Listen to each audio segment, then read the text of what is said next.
কুমড়ো পাতায় মাছ ভাপা খেয়েছেন? যদি খেয়ে না থাকেন একবার হলেও এই রেসিপিটি ট্রাই করে দেখবেন। একবার খেলে বারবার খেতে চাইবে সবাই। এজন্য আমি 1 চামচ কাঁচা জিরা বাটা, 1 চামচ আদা বাটা, 1 চামচ শুকনো মরিচের গুঁড়ো, স্বাদমতো লবণ, হলুদ এবং সাদা তেল দিয়ে একটা মিক্সড মশলা বানিয়ে নিয়েছি। তার সাথে আমি গরম মশলা গুঁড়ো এবং সামান্য ভাজা জিরের গুঁড়ো অ্যাড করছি। আমি এখানে কাঁচা মাছটা দেইনি, এখানে আমি হালকা ফ্রাই করা মাছটা দিয়েছি।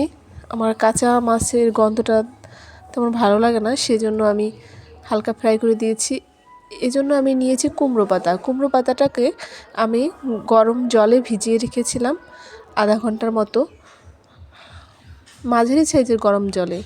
এটাকে আমি মশলাগুলোর সাথে আমি বেঁধে দেব না, দেখবেন কি সুন্দর লেগে যাবে মিনিট 2 পরেই। আমি ঢেকে রেখেছি। এখন পাতাটা আরও বেশি নরম হয়েছে।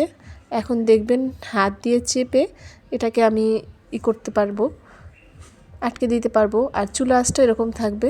দেখেছেন কীরকম আটকে গেছে। আপনারা যদি নরম নরম কুমড়ো পাতার ভাপা খেতে চান তাহলে হালকা ফ্রাই করবেন, আর যদি আপনারা ভাজা ভাজাটা খেতে চান তাহলে একটু বেশিক্ষণ ফ্রাই করবেন।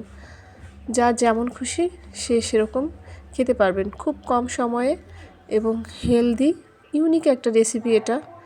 একবার খেলে বারবার খেতে ইচ্ছে করবে, একবার হলেও ট্রাই করে দেখবেন।